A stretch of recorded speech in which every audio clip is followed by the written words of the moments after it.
Good evening, and it's great to have you with us here on this Wednesday night. We are just halfway through this week, and tonight another major storm now bearing down from the south right up into the northeast tomorrow. Snow, ice, freezing rain, dangerous conditions, and this storm has already slammed Texas yet again. Another night there with millions without power, without heat, without water, and authorities acknowledging they do not know when the power will be back on.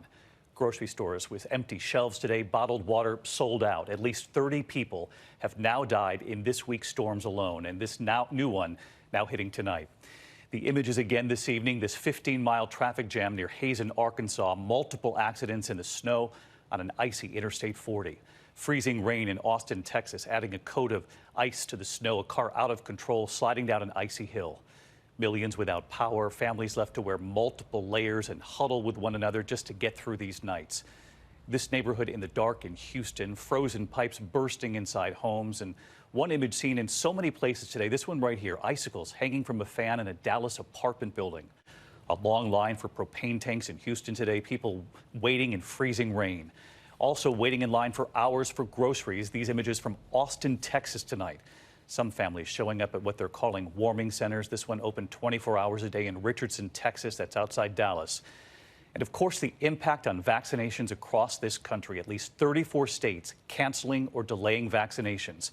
And in Texas tonight, authorities are now facing tough questions about the power grid there and the Texas governor and what he's now blaming for the outages. Critics say that's just not true. We have it all covered, beginning with ABC's Marcus Moore leading us off from Dallas tonight. Tonight, with the nation focused on the next winter storm, the humanitarian crisis in Texas is only worsening. Pipes bursting in Austin, water cascading out of buildings, and icy roads sending vehicles sliding down the street. In Houston, authorities responding to more calls for possible carbon monoxide poisoning. Freezing rain and no power making travel dangerous in darkened neighborhoods. Some people are even sleeping in their cars.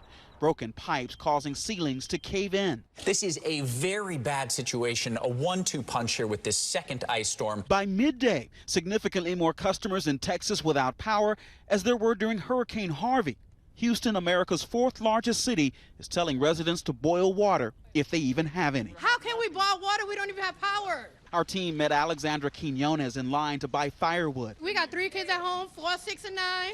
We're trying to keep the babies warm. And in Galveston, the sprouted aisle is the water aisle, but there's not any left. Many without power and water. Everything in the refrigerator now has gone bad, and supplies are dwindling.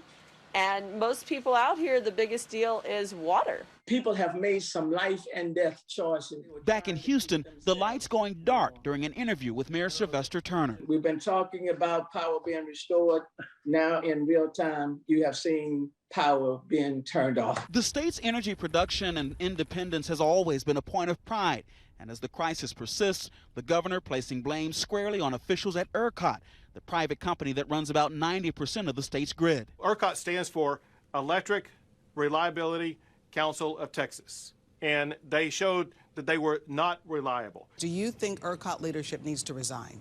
Yes. Governor Abbott facing criticism for appearing to place some of the blame for the outages on frozen wind turbines. Our wind and our solar got shut down, and they were collectively more than 10% of our power grid. And that thrust Texas into a situation where it was lacking power in a statewide basis. But Abbott's own energy department reports most of the state's energy losses come from failures to winterize systems, including oil and natural gas pipelines. And now at least 2 federal agencies are investigating why the system failed so badly. Major questions tonight, and those images from Dallas right there, Marcus, are still really something to see. Marcus, back with us again tonight. All of this, of course, playing out in the middle of this pandemic, Marcus. It's having a profound impact. As you know, you've been reporting this on vaccinations. Major hubs where they've been getting these vaccines out now affected, causing real delays. David, not only are the vaccination sites in 34 states shutting down because of the weather, but the main distribution hub for FedEx in Memphis, along with UPS's in Louisville, they are both getting hit by this storm, and that could have a ripple effect across the country. The CDC also saying it expects widespread delays over the next several days as this system sweeps across the country, David. All right, Marcus Moore leading us off again tonight here. Marcus, thank you.